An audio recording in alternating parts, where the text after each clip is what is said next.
Hi everyone, this is Abin from Evika.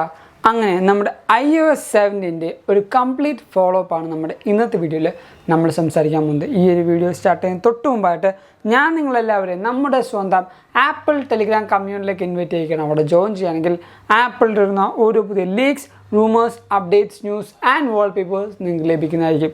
അപ്പോൾ അവിടെ join ചെയ്യാൻ ലിങ്ക് ഞാൻ നമ്മുടെ ഡിസ്ക്രിപ്ഷൻ ബോക്സിൽ കൊടുത്തേക്കാം. അല്ലെങ്കിൽ ഈ കാണുന്ന QR കോഡ് ജസ്റ്റ് ഒന്ന് സ്കാൻ ചെയ്താൽ മതി. ഇപ്പോൾ തന്നെ നിങ്ങൾക്കൊരു ആപ്പിൾ ടെലിഗ്രാം മെമ്പറായിട്ട് മാറാൻ പറ്റുന്നതാണ്. അതോടൊപ്പം നമ്മുടെ ചാനൽ ഇപ്പോഴും സബ്സ്ക്രൈബ് ചെയ്യാത്ത കുറേ കൂട്ടാറുണ്ട്. സോ സബ്സ്ക്രൈബ് ചെയ്യുക, നമ്മൾ സപ്പോർട്ട് ചെയ്യുക. iOS 7ന്റെ കൂടാതെ തന്നെ ഒരു പെട്ടെന്ന് ആരും പ്രതീക്ഷിക്കാതെ ഒരു പുതിയ അപ്ഡേഷനും ആപ്പിൾ റിലീസ് ചെയ്തായിരുന്നു. iOS 17.0.1 എന്ന അപ്ഡേഷൻ iPhone 15ന്റെ താഴത്തുള്ള എല്ലാ സീരീസിനും അതേപോലെ iPhone 15 സീരീസിന് വേണ്ടി മാത്രമായിട്ട് iOS 17.0.2 എന്ന പേരിലും രണ്ട് അപ്ഡേഷൻസ് ആപ്പിൾ റിലീസ് ചെയ്യുന്നുണ്ട്. നമ്മുടെ ഈ ഒരു വീഡിയോയിൽ iOSന്റെ ഫോളോ അപ്പ് മാത്രമല്ല കുറച്ചധികം ടിപ്സ് ആൻഡ് ട്രിക്സും ഈ ഒരു വീഡിയോയിൽ നമ്മൾ സംസാരിക്കുന്നുണ്ട്. ഏറ്റവും ആദ്യം നമ്മുടെ iOS 17 അപ്ഡേറ്റ് ചെയ്തിട്ട് കുറേ കൂട്ടുകാർക്ക് കിട്ടാത്ത ഒരു ഓപ്ഷനാണ് സിറി എന്ന് പറയുന്നത്. നമ്മുടെ എല്ലാ കൂട്ടുകാരും അപ്ഡേറ്റ് ചെയ്തു, പക്ഷേ നേരത്തെ ഉണ്ടായ പോലെ തന്നെ ഹേയ് സിറി ഉപയോഗിച്ചാൽ മാത്രമാണ് ആ ഒരു അസിസ്റ്റൻ്റ് നമുക്ക് ട്രിഗർ ചെയ്യാൻ പറ്റുള്ളൂ. അത് നമുക്ക് എങ്ങനെ മാറ്റാമെന്ന് ചോദിച്ചാൽ നമ്മുടെ സെറ്റിങ്സിൽ സിറി ആൻഡ് സെർച്ചിലേക്ക് പോവാം. സിറി ആൻഡ് സെർച്ചിലേക്ക് പോയി കഴിഞ്ഞ ശേഷം നിങ്ങൾ ഈ പറയുന്ന ലിസൺ ഫോറിൽ ഹേയ് സിറിയും ഉണ്ടോ എന്ന് ചെക്ക് ചെയ്യുക. ചിലവർക്ക് ഇവിടെ ഹേയ് സിറി മാത്രമാണ് ഉണ്ടാകുന്നത്. അത് നമുക്ക് എങ്ങനെ റെഡിയാക്കാമെന്ന് വെച്ചാൽ നമ്മുടെ ഇവിടെ ലാംഗ്വേജിന് ഓപ്ഷൻ ഉണ്ടാകും. ലാംഗ്വേജിൽ ഇംഗ്ലീഷ് യുണൈറ്റഡ് സ്റ്റേറ്റ് ആണെന്ന് ഉറപ്പ് വരുത്തുക. ഇപ്പോൾ കുറേ കൂട്ടുകാർക്ക് ഇംഗ്ലീഷ് കാനഡ ആയിരിക്കാം, ഇംഗ്ലീഷ് ഇന്ത്യ ആണെങ്കിൽ നമുക്ക് ഈ പറഞ്ഞ ഇംഗ്ലീഷ് ഇന്ത്യ ഇട്ട് ഞാൻ കാണിച്ചുതരാം. ലാംഗ്വേജ് ചേഞ്ച് ചെയ്തിട്ടുണ്ട്. ഇന്ത്യ ആണെങ്കിൽ നമുക്കിവിടെ ഹേയ് സിറി മാത്രമാണ് ലഭിക്കുന്നത്. പക്ഷേ നമ്മുടെ ഈ ലാംഗ്വേജിൽ നമ്മുടെ ഇംഗ്ലീഷ് യുണൈറ്റഡ് സ്റ്റേറ്റ് ഇട്ട് കഴിഞ്ഞാൽ നമുക്ക് ആ ഒരു ഓപ്ഷൻ നമ്മുടെ iOS 17ൽ വന്നിരിക്കുന്ന പുതിയ ഓപ്ഷൻ നമുക്ക് എനേബിൾ ചെയ്യാൻ പറ്റുന്നതാണ്. ഇങ്ങനെയാണ് ഹേയ് സിറിയും നമുക്ക് ട്രിഗർ ചെയ്യുക, അല്ലെങ്കിൽ അങ്ങനെ ഓപ്ഷൻസ് നമ്മൾ എനേബിൾ ചെയ്യേണ്ടത്. അടുത്തൊരു കാര്യം എന്ന് പറഞ്ഞാൽ നമ്മുടെ iPhone 15 സീരീസിന് മാത്രമായിട്ട് ബാറ്ററിയിൽ കുറേയധികം ഇമ്പ്രൂവ്മെൻറ്റ്സ് ആപ്പിൾ കൊണ്ടുവന്നുണ്ട്. അതുകൊണ്ട് തന്നെ iPhone 15ൽ നമുക്ക് ബാറ്ററി സൈക്കിൾ ഇനി മുതൽ കാണാൻ പറ്റും. എത്ര സൈക്കിളായി നമ്മുടെ ബാറ്ററി ചെയ്യുന്നത് അല്ലെങ്കിൽ റീചാർജ് ചെയ്യുന്നുള്ള ഫുൾ ഡീറ്റെയിൽസും, അതേപോലെ നമ്മുടെ ഒപ്റ്റിമൈസ്ഡ് ബാറ്ററി ചാർജിങ്ങിൽ കുറച്ചധികം പുതിയ ഓപ്ഷൻസും iPhone 15 സീരീസിന് മാത്രമായിട്ട് ആപ്പിൾ കൊണ്ടുവന്നിട്ടുണ്ട്. ആൻഡ് നമ്മുടെ ഹെൽത്ത് ആപ്പിൽ നമുക്ക് മെഡിക്കേഷൻ എന്ന് പറഞ്ഞ പുതിയ ഓപ്ഷൻ, അല്ലെങ്കിൽ നേരത്തെ ഉണ്ടായ ഓപ്ഷൻ കുറച്ചും കൂടെ ആപ്പിൾ റിഫൈൻ ചെയ്തിട്ടുണ്ട്. ഈ ഒരു മെഡിക്കേഷൻ എന്ന് പറഞ്ഞ ഓപ്ഷൻ കുറേ കൂട്ടുകാർ ഇൻക്ലൂഡിങ് ഞാനാണെങ്കിൽ പോലും യൂസ് ചെയ്യുന്ന ഒരു ഓപ്ഷനാണ് മെഡിക്കേഷൻ എന്ന് പറഞ്ഞാൽ. നമ്മുടെ ഈ പറഞ്ഞ ഡെയിലി ലൈഫിൽ എപ്പോഴെങ്കിലും നമുക്ക് മെഡിക്കേഷൻ്റെ കാര്യങ്ങൾ വരുമ്പോൾ നമുക്കത് കറക്റ്റായിട്ട് ആഡ് ചെയ്യിക്കും. പിന്നീട് ഒരു ഡോക്ടറിനെ കാണിക്കുമ്പോൾ അതിൻ്റെ ഫുൾ PDF ആയിട്ട് നമുക്ക് അയച്ചു കൊടുക്കാനും പറ്റുന്ന ഓപ്ഷൻ ഈ ഒരു മെഡിക്കേഷൻ എന്നുള്ള ആ ഒരു ആപ്പിലുണ്ട്. ഈ ഒരു ഓപ്ഷൻ്റെ ഫുൾ ഫ്ലഷ് ഡീറ്റെയിൽ വീഡിയോ നമ്മുടെ ചാനൽ ചെയ്തിട്ടുണ്ട്. വീഡിയോ ലിങ്ക് ഞാൻ കൊടുത്തേക്കാം. ഇവിടെ നിങ്ങൾ ഈ കാണുന്ന ഓപ്ഷൻസ് എന്ന് പറഞ്ഞ ആ ഒരു സ്ഥലത്തേക്ക് പോവാം. ഇവിടെ നമുക്ക് ഫോളോ അപ്പ് റിമൈൻഡേഴ്സ് എന്നൊരു ഓപ്ഷൻ ഉണ്ട്.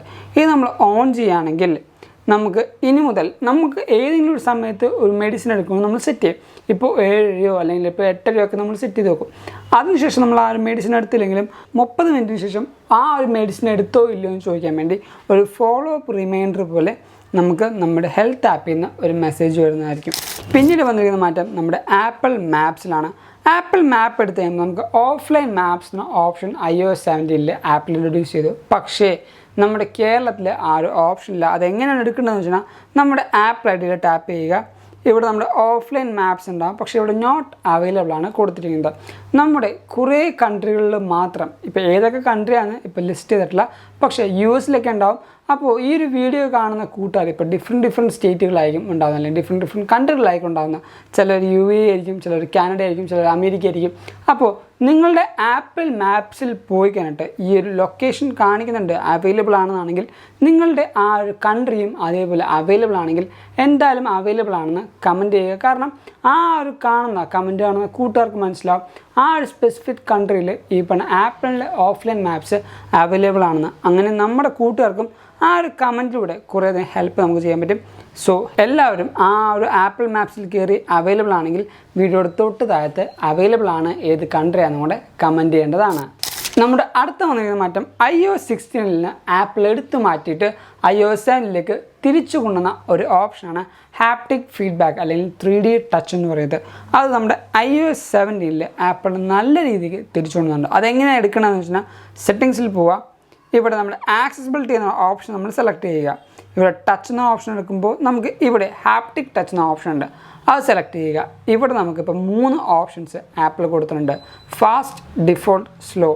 ഈ പറഞ്ഞ 3 ഓപ്ഷൻസ് ആപ്പിൾ കൊടുത്തിരിക്കുന്നതുകൊണ്ട് തന്നെ നമുക്ക് ഈ പറഞ്ഞ 3D ടച്ച് അല്ലെങ്കിൽ ഹാപ്റ്റിക് ടച്ച് നമുക്ക് തിരിച്ചുകൊണ്ടുണ്ട്. എല്ലാ കാര്യങ്ങളും നമുക്ക് ഈ പറഞ്ഞ ഹാപ്റ്റിക് ടച്ച് യൂസ് ചെയ്തുകൊണ്ട് നമ്മുടെ പണ്ടത്തെ ആ 3D ടച്ചിൻ്റെ ഫീല് നമുക്ക് കൊണ്ടുവരാൻ പറ്റും. ഞാൻ ജസ്റ്റ് ഒന്ന് കാണിച്ചു തരാം, നിങ്ങൾക്ക് മനസ്സിലാവും. ഓരോ ആപ്സിൽ ടച്ച് ചെയ്യുമ്പോഴും ആ ഒരു 3D ഹാപ്റ്റിക് ഫീഡ്ബാക്ക് നമുക്ക് ലഭിക്കുന്നതാണ്.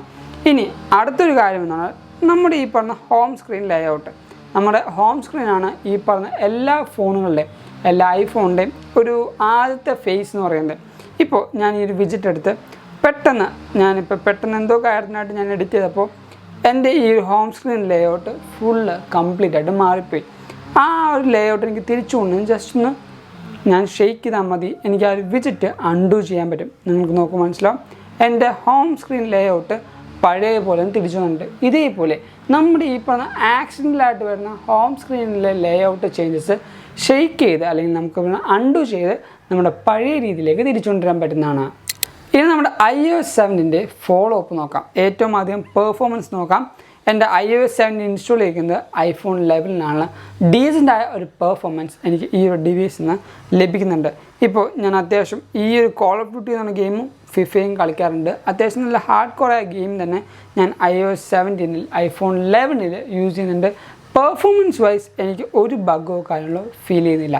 ഇനി ബഗ് ഫീൽ ചെയ്യുന്ന ഏറ്റവും വലിയ ഏരിയ എവിടെയാണെന്ന് വെച്ചാൽ സഫാരിയിലും അതേപോലെ ഇൻസ്റ്റാഗ്രാമിലും ട്വിറ്ററിലും അല്ല എക്സിലുമാണ് എനിക്ക് ഈ പറഞ്ഞ ബഗ് ഫീൽ ചെയ്യുന്നത്. എങ്ങനെ? ഞാൻ ഇൻസ്റ്റാഗ്രാമിൽ കൂടെയും സഫാരി കൂടെയൊക്കെ ഞാൻ ബ്രൗസ് ചെയ്തുകൊണ്ടിരിക്കുന്ന സമയത്ത് പെട്ടെന്ന് സ്ക്രീൻ അങ്ങ് സ്റ്റക്കാവും. പിന്നീട് എനിക്ക് ഒരു സാധനവും ആക്സസ് ചെയ്യാൻ പറ്റില്ല. ഞാൻ പിന്നീട് എനിക്ക് ആ ഒരു ഓപ്ഷൻ എടുക്കണമെങ്കിൽ അല്ലെങ്കിൽ ആ ഒരു ആപ്ലിക്കേഷൻ എടുക്കണമെങ്കിൽ റീസെൻ്റ് ആപ്സിൽ നിന്ന് ആ ഒരു ആപ്പ് തട്ടിക്കളഞ്ഞിട്ട് വേണം എനിക്ക് ആ ഒരു ആപ്പ് പിന്നീട് റീലോഞ്ച് ചെയ്ത് യൂസ് ചെയ്യാം. അതേപോലെ ബാറ്ററിയുടെ കാര്യം പറയുകയാണെങ്കിൽ എനിക്ക് ഡീസൻ്റായ ഒരു ബാറ്ററി പെർഫോമൻസ് iOS 7 നിന്ന് ലഭിക്കുന്നുണ്ട്. എൻ്റെ ബാറ്ററി ഹെൽത്ത് എന്ന് പറഞ്ഞാൽ 83% ആയിട്ട് കൺസിസ്റ്റൻ്റ് ആയിട്ട് നിൽക്കുന്നുണ്ട്. അത്യാവശ്യം നല്ല ഡീസൻ്റായ ബാറ്ററി ലൈഫ് എനിക്ക് ലഭിക്കുന്നുണ്ട്. ഇപ്പോൾ എൻ്റെ ഈ പറഞ്ഞ ബാറ്ററി സ്റ്റാറ്റസിൻ്റെ ലോഗോ നിങ്ങൾക്ക് നോക്കുമ്പോൾ മനസ്സിലാവും. ഞാൻ നല്ല രീതിക്ക് തന്നെ എൻ്റെ ഈ ഡിവൈസ് യൂസ് ചെയ്യുന്നുണ്ട്. ബാറ്ററി ജ്യൂസ് അത്യാവശ്യം നന്നായിട്ട് കൺസ്യൂം ചെയ്യുന്നുണ്ട്. എൻ്റെ സ്ക്രീൻ ഓൺ ടൈം എന്ന് പറഞ്ഞാൽ 7 മണിക്കൂറും 37 മിനിറ്റുമാണ്. സ്ക്രീൻ ഓഫ് ടൈം എന്ന് പറഞ്ഞാൽ 5 മണിക്കൂറും 12 മിനിറ്റുമാണ്. ഞാൻ കൂടുതലും എല്ലാ കാര്യങ്ങളും പ്രത്യേകിച്ച് സോഷ്യൽ മീഡിയയും ഈ പറഞ്ഞ വീഡിയോ എൻ്റർടൈൻമെൻറ്റ് ഓപ്ഷൻസും ഞാൻ യൂസ് ചെയ്യുന്നുണ്ട്. അത്യാവശ്യം നല്ല രീതിക്ക് ഞാൻ ഡിവൈസ് യൂസ് ചെയ്യുന്നുണ്ടെന്നാണ് ഞാൻ പറഞ്ഞത്. iOS 7 എനിക്ക് ബാറ്ററി പെർഫോമൻസ് നന്നായിട്ട് തന്നെയാണ് ലഭിക്കുന്നത്. പിന്നീട് ഹീറ്റിൻ്റെ ഇഷ്യൂയുടെ കാര്യം. ഇത്രയും നേരം ഞാൻ ഷൂട്ട് ചെയ്തിട്ടും എൻ്റെ ഡിവൈസ് വലുതായിട്ട് ചൂടായിട്ടുള്ള നോർമൽ ഉണ്ടാകുന്ന ആ ഒരു ടെമ്പറേച്ചറിൽ തന്നെയാണ് ഡിവൈസ് നിൽക്കുന്നത്. എസ്പെഷ്യലി നമ്മൾ ഗെയിം കളിക്കുമ്പോൾ നമ്മുടെ ഡിവൈസ് അത് ഏത് ഡിവൈസ് ആണെങ്കിലും ചൂടാവും, ഐഫോണും ചൂടാവും. ആ ഒരു ചൂടുണ്ടാകുന്ന കാര്യം മാത്രമല്ലാതെ ഞാൻ ഔട്ട്ഡോർ യൂസ് ചെയ്തിട്ടും വലിയ ചൂട് എനിക്ക് ഫീൽ ചെയ്തില്ല. പിന്നെ ഔട്ട്ഡോർ യൂസ് ചെയ്യുമ്പോൾ നമ്മുടെ ആ ഒരു ക്ലൈമറ്റും ടെമ്പറേച്ചറും അനുസരിച്ച് എല്ലാ ഡിവൈസിൻ്റെയും ആ ഒരു ഇൻറ്റേർണൽ ചൂട് മാറാൻ ചാൻസ് ഉണ്ട്. എൻ്റെ ഇവിടുത്തെ ചൂടായിരിക്കില്ല ഇപ്പോൾ ദുബായിൽ ചൂട്, അതുകൊണ്ട് അങ്ങനെ വ്യത്യാസങ്ങളുണ്ടാകും. പക്ഷേ ഔട്ട്ഡോറും ഗെയിമിങ്ങും കളിക്കുമ്പോൾ ഏത് ഡിവൈസ് ആണെങ്കിലും ചൂടാവുന്നത് കോമൺ ആണ്. ആ ഒരു കാര്യം നിങ്ങൾ എന്തായാലും ശ്രദ്ധിക്കുക. അതോടൊപ്പം തന്നെ ചൂടായിരുന്ന ഡിവൈസ് അപ്പോൾ തന്നെ ഫോൺ കൊണ്ട് കുത്തിയിടരുത്. അത് നമ്മുടെ ബാറ്ററിക്കും നമ്മുടെ ഫോണിനും കേടാണ്. നിങ്ങളുടെ ഡിവൈസിൽ iOS 7 ഇൻസ്റ്റാൾ ചെയ്തിട്ട് എന്തൊക്കെ ബഗ്ഗുകളുണ്ട് അല്ലെങ്കിൽ ഏതൊക്കെ ബഗ്ഗുകൾ നിങ്ങൾക്ക് ഫീൽ ചെയ്യുന്നുണ്ടെന്നും നമ്മുടെ വീഡിയോയുടെ തൊട്ട് താഴത്ത് കമൻറ്റ് ചെയ്യുക. ഇതൊക്കെയാണ് നമ്മുടെ iOS 7 ഈ പറയുന്ന ഫോളോ അപ്പ് എന്ന് പറയുന്നത്. ഈ ഒരു വീഡിയോ നിങ്ങൾക്ക് എന്തായാലും ഇഷ്ടപ്പെട്ടു, അതേപോലെ ഹെൽപ്ഫുൾ ആണെന്ന് കരുതുന്നു. അതുകൊണ്ട് തന്നെ നമ്മുടെ ഈ വീഡിയോ ഇപ്പോൾ തന്നെ ലൈക്ക് ചെയ്യുക. എല്ലാ കൂട്ടുകാർക്കും ഈ ഒരു വീഡിയോ ഷെയർ ചെയ്ത് കൊടുക്കുക. അതോടൊപ്പം നമ്മുടെ ചാനൽ ആദ്യമായി കാണുന്ന എല്ലാ കൂട്ടുകാരും ഇപ്പോൾ തന്നെ നമ്മുടെ ചാനൽ സബ്സ്ക്രൈബ് ചെയ്യുക. തൊട്ടപ്പുറത്തെ ബെല്ലൈക്കൺ കൂടെ എനേബിൾ ചെയ്യേണ്ടതാണ്. ആൻഡ് ഞാൻ നിങ്ങളെ ഒന്നും കൂടെ നമ്മുടെ സ്വന്തം ആപ്പിൾ ടെലിഗ്രാം കമ്മ്യൂണിറ്റിയിലേക്ക് ഇൻവൈറ്റ് ചെയ്യുകയാണ്. അവിടെ ജോയിൻ ചെയ്യുകയാണെങ്കിൽ ആപ്പിൾ തരുന്ന ഓരോ പുതിയ leaks, rumours, updates, news and wallpapers നിങ്ങൾ ലഭിക്കുന്നതായിരിക്കും. അപ്പോൾ അവിടെ ജോയിൻ ചെയ്യാൻ ലിങ്ക് ഞാൻ നമ്മുടെ ഡിസ്ക്രിപ്ഷൻ ബോക്സിൽ കൊടുത്തേക്കാം. അല്ലെങ്കിൽ ഈ കാണുന്ന QR കോഡ് ജസ്റ്റ് ഒന്ന് സ്കാൻ ചെയ്താൽ മതി. ഇപ്പോൾ തന്നെ നിങ്ങൾക്ക് ആപ്പിൾ ടെലിഗ്രാം മെമ്പറായിട്ട് മാറാൻ പറ്റുന്നതാണ്. അതോടൊപ്പം നിങ്ങൾക്ക് ഇൻസ്റ്റാഗ്രാം വഴി അപ്ഡേഷൻസ് വേണമെങ്കിൽ നമ്മുടെ ഇൻസ്റ്റാഗ്രാം ലിങ്ക് ഞാൻ തൊട്ട് കൊടുത്തേക്കാം. Go follow me in Instagram too. And Thank you so much for watching this whole video. This is Abin Xavier signing from Evika.